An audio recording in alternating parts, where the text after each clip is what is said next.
அதிமுக பொதுச் செயலாளர் திரு இபிஎஸ் செய்தியாளர்களை சந்தித்தார். அப்போது சமீபத்தில் அதிமுக மேலே வைக்கப்பட்ட பல கேள்விகள் விமர்சனங்களுக்கு அவர் பதில் கொடுத்திருக்கிறார். தொடர்ந்து நம்முடைய மூத்த பத்திரிகையாளர் திரு துக்ளக் ரமேஷ் இணைந்திருக்கிறார். சார் வணக்கம். இபிஎஸ் உடைய பேட்டி கேட்டிருப்பீங்கன்னு நினைக்கிறேன். என்டிஏ அதிமுக தான் கூட்டணி அமைச்சிருக்கு, இவ்வளோ நாள் அமைதியாக இருந்த தினகரன் ஏன் விமர்சிக்கிறாருன்னு தெரியல அப்படின்னதும், செங்கோட்டையன் மேலே நாங்கள் நடவடிக்கை எடுத்துட்டோம், மேற்கொண்டு நடவடிக்கைனா நாங்கள் கட்சி தலைமை எடுப்போம் அப்படின்லாம் சொல்கிறாரு.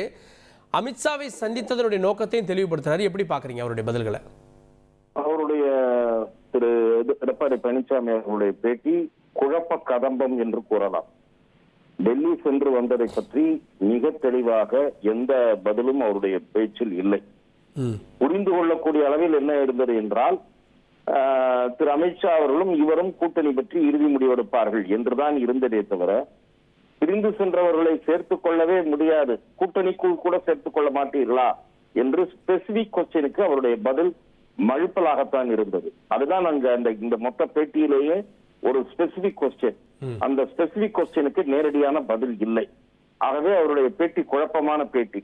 திரு டிடிவி தினகரன் இவரை காட்டமாக விமர்சித்த காரணத்தால் பதிலுக்கு இவர் சொல்லி இருக்கிறார், செல்வி ஜெயலலிதா அவர்களால் நீக்கப்பட்டவர், இத்தனாவது ஆண்டு இத்தனாவது தேதி நீக்கப்பட்டார், 10 ஆண்டு காலம் அதிமுக விஷயங்களிலேயே இல்லை என்று சொன்னார்.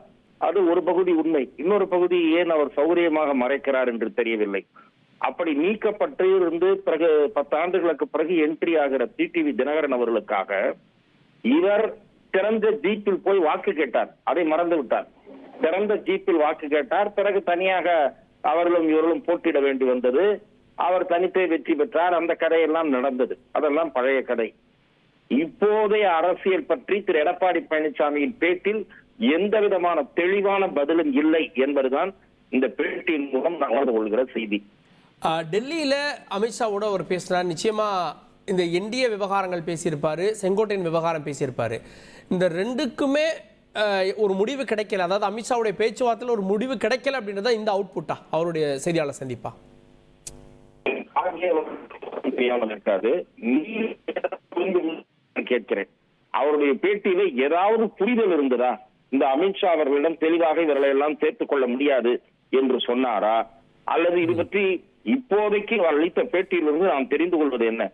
குறிப்பிட்ட அந்த கேள்விக்கு என்ன சொன்னார் என்றால், இதெல்லாம் நாங்க உள்ள பேசுவோம், அப்புறம்தான் உங்களுக்கு சொல்ல முடியாது இருக்கு, அப்படிதான் அர்த்தம். அப்ப அமித்ஷா எந்த ஒரு முடிவை எடுப்பதற்கு சம்மதிக்கல. என்டிஏல இருந்து கூடுதலா ஒருத்தரை வெளியேற்றுவதற்கோ சேர்ப்பதற்கோ செங்கோட்டையன் நடவடிக்கை சம்மதிக்கவில்லை என்று நாம் புரிந்து கொள்ள முடியாது. இவர்